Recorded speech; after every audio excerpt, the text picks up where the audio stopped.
결과를 따지기 전에 무슨 일이 있었는지 헤아려 주세요. 상대방의 변화를 알아차리는 것이 대신 요리하고 청소하는 것보다 훨씬 중요합니다. 이러한 부모의 대화를 듣고 자란 아이는 상대방의 처지에서 상황을 이해하고 자신이 무엇을 해야 하는지 생각할 줄 아는 사람으로 성장합니다.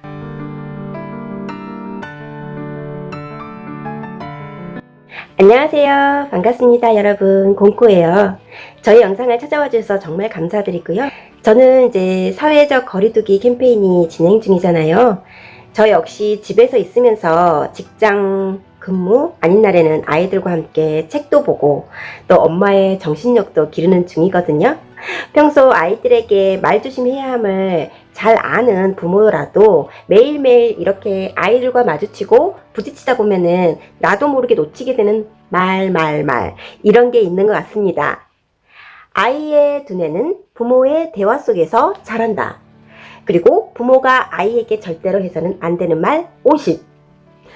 이 제목들 보면은 좀 길기도 하잖아요. 근데 또 내용이 열일합니다. 이 베스트셀러이기도 한 두 책을 오늘은 보여드릴까 합니다.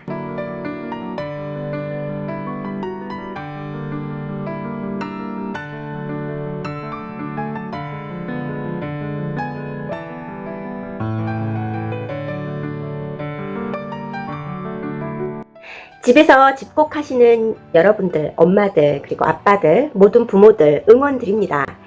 특히나 일상 속의 작은 말 한마디로도 아이의 미래가 또 아이가 보는 세상이 달라질 수 있다고 합니다. 그리고 우리 아이의 그릇을, 내면의 그릇을 더 크고 깊고 단단하게, 또 부부의 대화 또한 더욱 깊고 성숙해지는 그런 방법 중에 한 가지를 찾고 계신다면 오늘 저의 이 책 두 가지 책을 보시고 같이 의미도 되새겨보고 더욱 나은 내일을 향해 달려가시셨으면 좋겠습니다. 일단 아이의 두뇌는 부부의 대화 속에서 자란다. 이 책을 먼저 말씀드리자면, 책을 보기 전에 문득 아이들에게 어떤 말잘못, 말실수, 대화의 연결 그런 것들을 좀 잘못했을까 생각을 많이 해보게 됐어요. 최근에 코로나19로 인해 많은 사람들이 고통받고 있잖아요. 바이러스 사태가 닥칠 때쯤 2월에 무심결에 애들에게 동물원 보러 가자고 약속했거든요.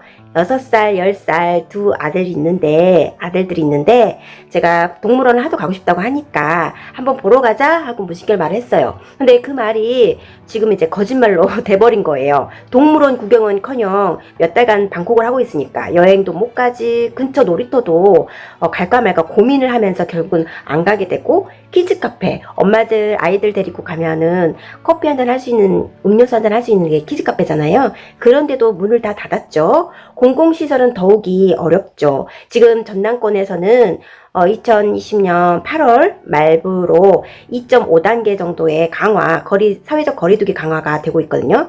그 부분에서 아무튼 큰애가 많이 정말 서운해했어요. 둘째는 말할 것도 없고, 이래서 정말 말을 함부로 내뱉고 약속을 함부로 애들에게 하면 안 되겠다. 그리고 아이들을 키우게 되다 보면은 정말 깜짝깜짝 놀라는 게 아이들 기억력이 정말 좋습니다. 아이들은 엄마가 뭐 하자, 뭐 이렇게 하자고 자기에게 약속을 하면 그걸 꼭 기억을 하고 있더라고요. 엄마는 잊어버리더라도 말이죠. 이 기회를 통해서 저도 모르게 놓치고 있는 부분이 없나 다시 살펴보게 됐습니다. 이 책을 읽으면서 그 아이의 두뇌가 급격하게 발달하는 시기에 부모의 대화가 얼마나 중요한지 잘 알게 됐고요. 일반 부모뿐만 아니라 예비 부모에게도 읽어볼 만한 책인 것 같습니다.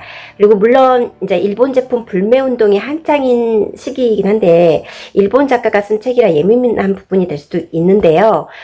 제가 이제 이 책은 이전에 읽었어요. 일본 불매운동이 한창이기 전에 읽었고, 참고로 이제 책 자체 내용이 조금 좋아서 그냥 묻히기엔 좀 아깝다는 생각이 들어서 간단히 소개해보게 됐고요.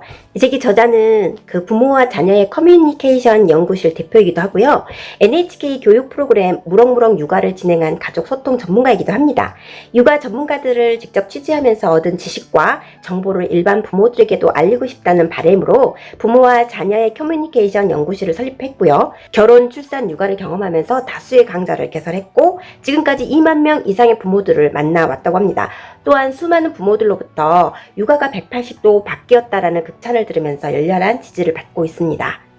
목차 구성에 대해서 좀 알려드리면요.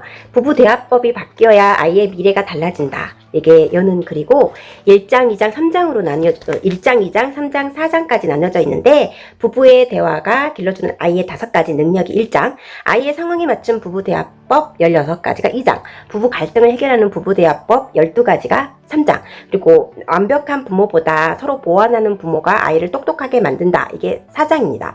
저는 책 내용 중에 그 서술하는 부분이 아닌 각각 그 상황에 맞추어 하는 대화법이 제시가 됐는데 귀에 쏙쏙 들어오는 점이 좋았고요.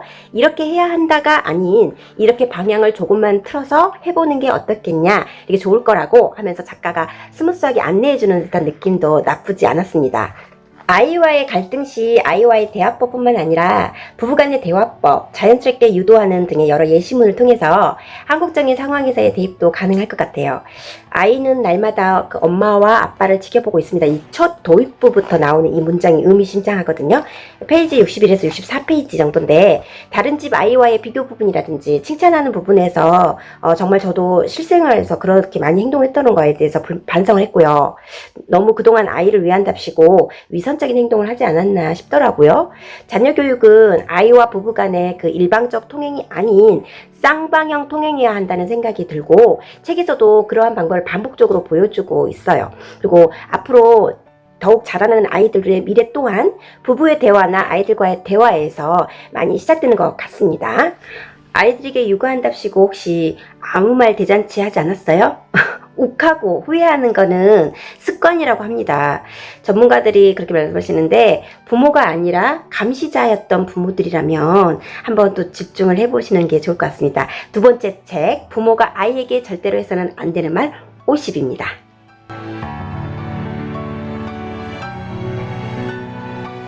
프롤로그부터 목차까지 좀 보면은요, 감수의 굴, 아이는 부모의 말로 자란다. 그리고 부모도 아이도 상처받지 않고 소통하는 방법, 이게 프롤로그 나와 있고 1장부터 7장까지 나와 있습니다. 1장, 아이는 부모의 말에서 감정을 배운다. 2장, 아이에게 독이 되는 죄책감을 안기는 말. 3장, 아이의 자신감을 꺾는 부모의 말. 4장, 마음속 두려움을 키우는 말. 5장, 미래를 부정적으로 생각하게 하는 말. 6장, 부모가 싸웠을 때 아이를 궁지로 몰아넣는 말. 7장, 아이를 편식하게 하는 말. 저는 책을 보면서 목차부터 제일 먼저 살피거든요. 목차에가 주로 내용을 함축하는 그런 간단한 말로 많이 나오더라고요. 그래서 목차부터 먼저 보게 되었고 이렇게 한번 쭉 훑어보고 나서 세세하게 정독을 해봅니다. 어릴 때 생각해보면은 부모님이 막말로 내뱉으셨던 말들이 생각나죠? 저도 그 기억이 나요. 옆집 아이를 비교한다든가 누가 어디 뭐 1등을 했다든가 그런 얘기를 좀 하고, 그리고 어디 뭐 발표 나가서 뭐 상을 받았다 그런 얘기를 들을 때도 어린 마음에 나는 하면서 이렇게 좀 뭐랄까 애기만의 자괴감 또는 위축되는 경험이 있었습니다. 근데 부모님은 막상 생각 없이 또는 아이를 위한답시고 이렇게 말을 하는 경우가 많거든요. 그리고 아이들의 기억력은 정말 앞전에도 말씀드렸지만 생각보다 오래 가더라고요. 저 또한 이 책을 보면서 열심히 반복하고 연습하여 상처되지 않도록 다져나가고 싶습니다.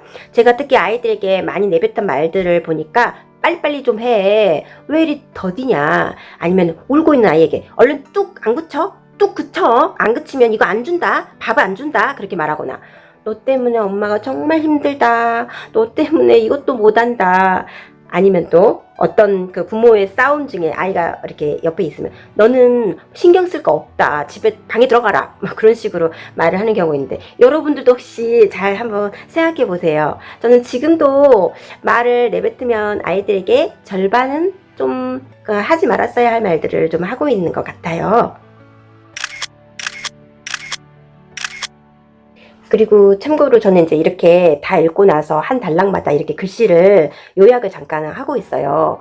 일단 이 책이 쉬운 문장으로 이루어져 있고 단락마다 그 약간 시범해보고 연습해볼 수 있는 기회를 많이 주는 것 같습니다. 일상에서 많이 쓰이는 말 위주로 또 이것을 계기로 다양하게 그 응용도 하면 좋을 것 같고요. 공감이 제일 중요한 것 같습니다.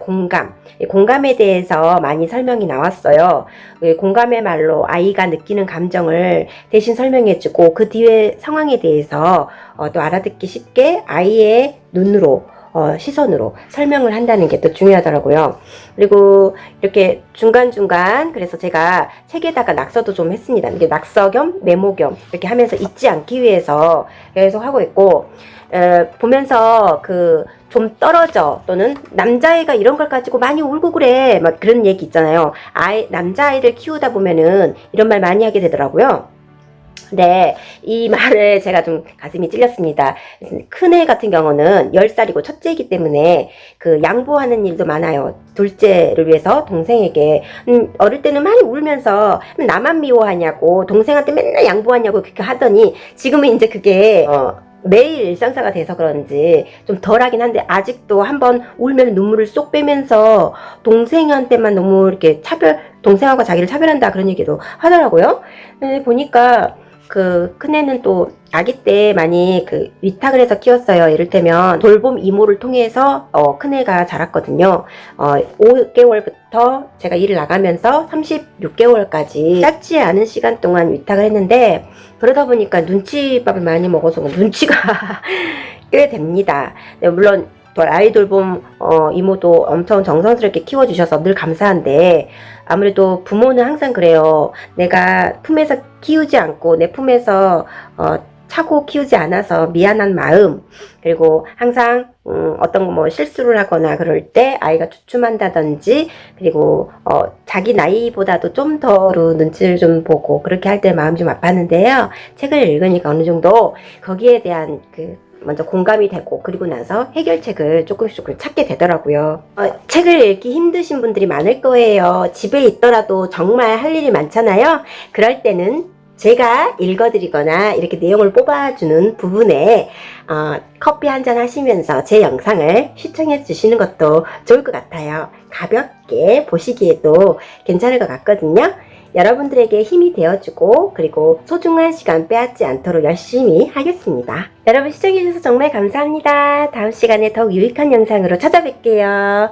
즐거운 시간 되세요.